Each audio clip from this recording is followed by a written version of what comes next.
জাহরি নামাজে ইমাম সূরা ফাতিহা পাঠের পর মুসল্লি যেন পাঠ করতে পারে সেজন্য সময় না দিলে বা কম সময় দিলে মুসল্লি কিভাবে সূরা ফাতিহা পাঠ করবে, আজান চলাকালীন সময় নামাজ পড়া যাবে কি না, জানামাজের দোয়া কি পড়া লাগে, আর মেয়েরা কিভাবে সিজদা দিবে। আমার স্বামী একজন মেরিনার, কাজের সূত্রে তাকে দেশের বাইরে জাহাজে থাকতে হয়। আমরা ভিডিও কলে কথা বলি, তবে সে একটু খোলামেলা ভাবে দেখতে চায় এবং খোলামেলা ছবি চায়, তাকে এটা দেয়া বৈধ হবে কি না। ওযুর সময় ঘাড় মাসে করার বিধান কি, নামাজের সময় আম্মু কোনো কাজের আদেশ দিলে কি করব, শরীর নাপাক অবস্থায় কাপড় ধৌত করলে সে কাপড় পবিত্র হবে কি, আর বাচ্চাদের গায়ে হাত দেওয়া যাবে কি না, পায়খানা করার পরে কুলুপ না করে সাবান ব্যবহার করলে কি নামাজ হবে, ঘরে ছবি টানানো থাকলে সেখানে নামাজ শুদ্ধ হবে কি না, হাতে বড় নখ থাকলে কি ওযু হবে, ওযু করার পর বাচ্চার পেশাব হাতে লাগলে কি পুনরায় ওযু করব নাকি শুধু হাত ধুলেই হবে, ওযু করে পরপুরুষের সামনে গেলে কি ওযু ভেঙে যাবে। সাদিয়া মেহজাবিন তুরনা আপনি লিখেছেন, হাতে বড় নখ থাকলে কি ওযু হবে। হাতে যদি বড় নখ থাকে তাহলে সেক্ষেত্রে এটি অন্যায় কথা, এটা গুনাহের কথা। কারণ মুসলমান নবী করিম সাল্লাল্লাহু আলাইহি ওয়াসাল্লামের যে সুন্নাতে দায়েমা বা সুনানুল ফিতরা সেগুলোর উপরে আমল করার চেষ্টা করবে। হাতে বড় নখ রাখা উচিত নয়, কিন্তু যদি বড় নখ থাকে এবং তিনি ওযু করেন, ওযু হয়ে যাবে, সেটা সম্পূর্ণ ভিন্ন বিষয়। ব্যাংক থেকে লোন নেয়া টাকা ধার নিলে গুনাহ হবে কি না, এমডি ফাইজুল ইসলাম বলেছেন। কেউ ব্যাংক থেকে লোন নিয়েছেন, সেখান থেকে আপনি টাকা ধার নিয়েছেন, এটা নিলে আপনার জন্য গুনাহের কোনো কারণ নাই। কারণ তিনি লোন নিয়েছেন, নিয়ে সুদ দিচ্ছেন, সেটা হারাম কাজ করেছেন, কিন্তু লোন নিয়েছেন এই টাকাটা হারাম হয়ে যায়নি তার জন্য। বিশেষ করে কাউকে তিনি দিলে সেটা তার জন্য ব্যবহার করা হারাম হবে না। আমরা সাধারণত মেয়েরা যখন বাথরুমে ওযু করি, ওড়নাটা বাইরে রেখে যাই ভিজে যাওয়ার ভয়ে, মাথায় কাপড় ছাড়া ওযু হবে কিনা। শারমিন সুলতানা আপনি লিখেছেন, ওযু করে পরপুরুষের সামনে গেলে কি ওযু ভেঙে যাবে, উত্তর না। লিমা আক্তার আপনি লিখেছেন, শরীর নাপাক অবস্থায় কাপড় ধৌত করলে সে কাপড় পবিত্র হবে কি, আর বাচ্চাদের গায়ে হাত দেওয়া যাবে কি না শরীর নাপাক অবস্থায়। উত্তর হলো যে সব বাচ্চাদের গায়ে হাত দেওয়াতে কোনো অসুবিধা নেই নাপাক শরীর নিয়ে। আর নাপাক অবস্থায় কাপড় ধুতে করলে গায়ের যে কাপড় সেগুলো অপবিত্র হয়ে যাবে না, সামান্য ছিটে ফোটা আসলে কারণ অপবিত্র হবে না। তবে কোনো নাপাক যদি ছিটে এসে শরীরে লাগে সে অংশটা শুধু ধুয়ে ফেললে হবে। হাসনা রতন, আর যদি শুধু পানি ছিটে আসে তাহলে তার কারণে সমস্যার কারণে নামাজ হবে না, এরকম বিষয় না।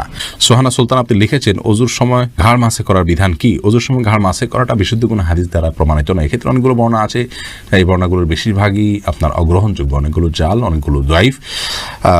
এক্ষেত্রে অনেক উলামায়ে কেরাম এটাকে মুস্তাহাব বলে থাকেন, কিন্তু মুস্তাহাব বা সুন্নাহ, বিশেষ করে সুন্নাহ সাব্যস্ত হওয়ার মতো দলিল নেই। যে দলিলগুলো আছে সেগুলো যে সমস্ত উলামায়ে কেরাম মুস্তাহাব মনে করে থাকেন, কারোর কাছে দলিলটা অধিকতর শক্তিশালী মনে হয় তিনি আমল করবেন, কিন্তু আমরা এটাকে শক্তিশালী মনে করি না। এই সম্পর্কে দলিলগুলোকে পর্যালোচনা করলে মনে হয় যে ঘাড় মাসের বিষয়টি মানে হাদিস দ্বারা সাব্যস্ত নয়। মুসলিমা মুন আপনি আইডি থেকে লিখেছেন, আমার স্বামী একজন মেরিনার, কাজের সূত্রে তাকে দেশের বাইরে জাহাজে থাকতে হয়। আমরা ভিডিও কলে কথা বলি, তবে সে একটু খোলামেলাভাবে দেখতে চায় এবং খোলামেলা ছবি চায়, তাকে এটা দেয়া বৈধ হবে কি না। বোন, এ বিষয়ে উত্তর হলো যে স্বামী স্ত্রী একে অন্য দ্বারা উপকৃত হতে পারবেন এবং একে অন্যের শরীরের যে কোনো অংশ থেকেই তারা আপনার তাদের যে জৈবিক চাহিদা আছে সেটা পূরণ করতে পারেন, সেটা দেখার মাধ্যমে হতে পারে।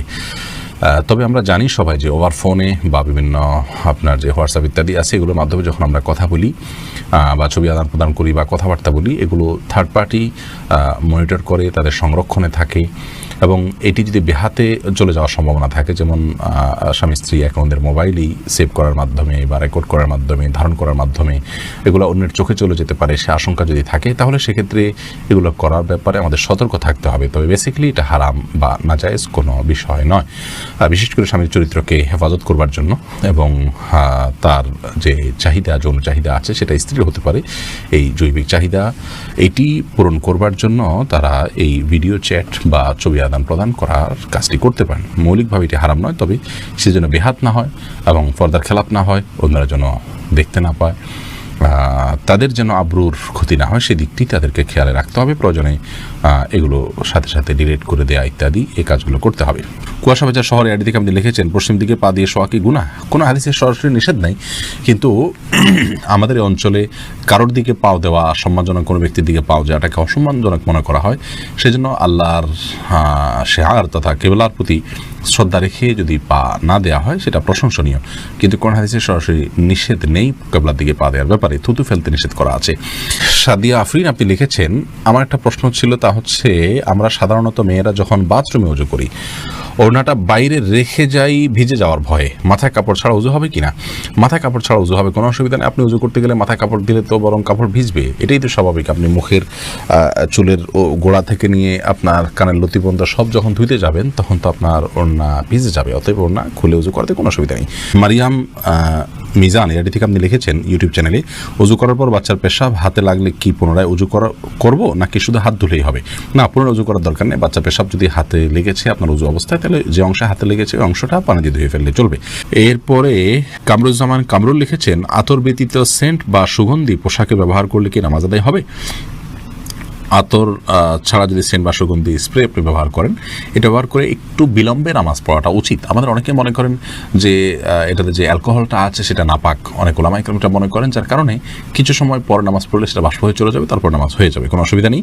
অবশ্য এই ক্ষেত্রে যে সমস্ত ওলামায়ে কেরাম বলেন যে না এটা নাপাক নয়, এই অ্যালকোহল নাপাক নয়, এটা এক ধরনের কেমিক্যাল, তা সেই মতটা আমাদের কাছে অধিকতর যুক্তিসঙ্গত মনে হয়।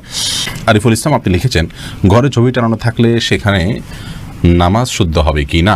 কোনো বাসা বাড়িতে কোনো অফিস যদি ছবি টাঙানো থাকে সেই জায়গায় সালাত আদায় করলে সালাত হয়ে যাবে, কিন্তু এরকম জায়গায় নামাজ পড়াটা মাকরুহ। নবী করিম সাল্লাল্লাহু আলাইহি ওয়াসাল্লাম একবার আয়েশা রাদিয়াল্লাহু তাআলার বাসায় সালাত আদায় করছিলেন, সেখানে পর্দায় কিছু ছবি ছিল, তখন তিনি বলছিলেন যে ছবিগুলো আমার সালাতের মনোযোগ নষ্ট করছে, তুমি এটা সরিয়ে ফেলাও। তারপর তিনি সেখানে সালাত আদায় করেছেন। এই জন্য বোঝা যায় ছবি টাঙানো থাকলে সেখানে সালাত আদায় করাটা অনুচিত, অনুত্তম, মাকরুহ।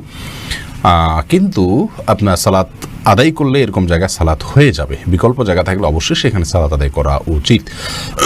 এর পাশাপাশি এই ধরনের কাজ করা, অর্থাৎ কোনো বাসা বাড়িতে ছবি, কোনো প্রাণীর ছবি টাঙানো অথবা কোনো প্রাণীর ভাস্কর্য রাখা, এগুলো হারাম, সম্পূর্ণ হারাম। নবী সাল্লাল্লাহু আলাইহি ওয়াসাল্লাম নিষেধ করেছেন। তিনি বলেছেন, বুখারী হাদিসে আসছে যে লা তাদখুল মালাইকাতু বাইতান ফিহি কালবুন আও সূরা, কোনো বাসায় যদি কুকুর অথবা কোনো প্রাণীর ছবি থাকে সেখানে রহমতের ফেরেশতা প্রবেশ করে না। তিনি অন্য হাদিসে বলেছেন এ ধরনের কাজ, অর্থাৎ কোনো প্রাণীর ছবি রাখা এবং এ ধরনের আপনার বিভিন্ন ভাস্কর্য ইত্যাদি, প্রাণীর ভাস্কর্য ইত্যাদি রাখা, এগুলো গুনাহের কথা, জায়েজ নয়।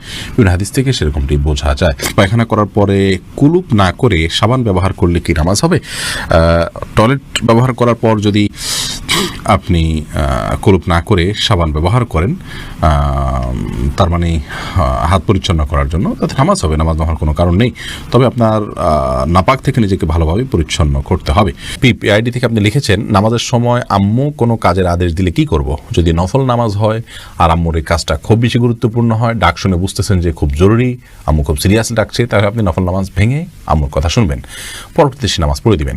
আর যদি ফরজ নামাজ হয় তাহলে আপনি নামাজ শেষ করে যতটুকু তাড়াতাড়ি করা সম্ভব করে তারপর আপনি আম্মুটাকে সাড়া দিবেন। প্রিন্সেস জেনি আপনি লিখেছেন, জানামাজের দোয়া কি পড়া লাগে আর মেয়েরা কিভাবে সেজদা দিবে? জানামাজের দোয়া বলতে শরীয়তে বিশেষ কোনো দোয়া নেই। আমরা জানামাজের উপরে দাঁড়িয়ে সরাসরি সালাত শুরু করব। আমরা যে ইন্নেওয়াজ যেহেতু এরকম একটা দোয়া শিখেছি জানামাজের নামে, এরকম কোনো বিশেষ আপনার দোয়ার কথা কোরআন হাদিসে কোথাও বলা হয়নি। আজান চলাকালীন সময় নামাজ পড়া যাবে কি না, এমডি আলাউদ্দিন আপনি প্রশ্ন করেছেন। আজান চলাকালীন সময় সালাত পড়া যেতে পারে, আজান চলাকালীন সময় যে নামাজ পড়া যাবে না এমন কোনো কথা কোরআন হাদিসে কোথাও বলা হয়নি। তবে হ্যাঁ, আপনি জানেন যে এখনই আজান শুরু হবে, তাহলে আজানের জবাব দেওয়া সুন্নাত, সেজন্য শেষ সুন্নাতটা পালন করে তারপর আপনি সালাত পড়বেন। জাকির হুসাইন আপনি লিখেছেন, জাহরি নামাজে ইমাম সূরা ফাতিহা পাঠের পর মুসল্লি যেন পাঠ করতে পারে সেজন্য সময় না দিলে বা কম সময় দিলে মুসল্লি কিভাবে সূরা ফাতিহা পাঠ করবে? যেসব সালাতে ইমাম প্রকাশ্যে কেরাত পড়েন, যেমন মাগরিব, এশা এবং ফজর, সে সমস্ত সালাতগুলোতে মুসল্লি ইমাম সাহেবের কেরাত শ্রবণ করবেন, পাঠ করতে যাবেন না। এটাই হলো আপনার সবচেয়ে বিশুদ্ধতম মত এবং এই মতটি অধিকতর নিরাপদ। এর কারণ হলো যে ইমাম যখন উচ্চস্বরে কেরাত পড়বেন তার পেছনে আপনি কখন কেরাত পড়তে যাবেন?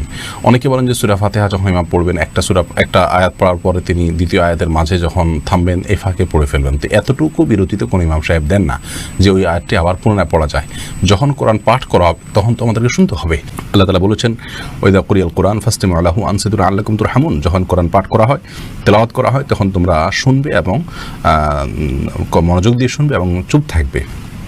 তাহলে আল্লাহ চুপও থাকতে বলছেন, আবার শুনতেও বলেছেন। তাহলে উচ্চস্বরে যখন ইমাম সাহেব কেরাত পড়ছেন আপনি শুনতে পাচ্ছেন, তাহলে আপনাকে শুনতে হবে মনোযোগ দিয়ে, এবং আবার আপনি কিছু পড়তেও পারবেন না। যখন থামবে পরবর্তী আয়াতের মাঝে, এখানে তো এত অল্প সময়ের জন্য থামেন যে এর মধ্যেও একটি পড়ে শেষ করা যায় না। আর যদি পড়তে যান তাহলে হুলস্থুল করে পড়তে হবে। অনেকে বলেন যে সূরা ফাতিহা ইমাম শেষ করার পর অন্য সূরা মেলানোর আগে এই ফাঁকে পড়ে ফেলবেন, এটাও যৌক্তিক কোনো কথা নয়। কারণ সূরা ফাতিহার পরে আর সেরেমনির আগে এখানে তো খুব লম্বা গ্যাপ দেওয়া হয় না যে সূরা ফাতিহা পুরোটা পড়া যেতে পারে। অনেকে বলেন যে ইমাম সাহেবের উচিত সময় দেওয়া, এবং অনেক মসজিদে দেনও, বিশেষ করে সৌদি আরবে দেখা যায়। সেটাও গ্রহণযোগ্য নয়। খোদ সৌদি আরবের অনেক উলামা ইকরাম, বিশেষ করে আল্লামা তুয়াজিরি আল ফিকহুল ইসলামী বা মুখতাসার ফিকহুল ইসলামী এরকম একটা কিতাব তিনি লিখেছেন। সেখানে তিনি লিখেছেন যে ইমাম সাহেব সূরা ফাতিহার পর মুক্তাদিরকে সূরা পাঠের জন্য সুযোগ দিয়ে নিজে নীরব থাকবেন, চুপ থাকবেন, এরকম কোনো বর্ণনা, কোনো নির্দেশনা বা কোনো আমল রাসূল আকরাম সাল্লাল্লাহু আলাইহি ওয়াসাল্লামের কোনো হাদিস থেকে পাওয়া যায় না। যার কারণে ইমাম সাহেব যখন উচ্চস্বরে কেরাত পাঠ করবেন তখন আমরা কেরাত শ্রবণ করব, সেটা ইনশাআল্লাহ যথেষ্ট।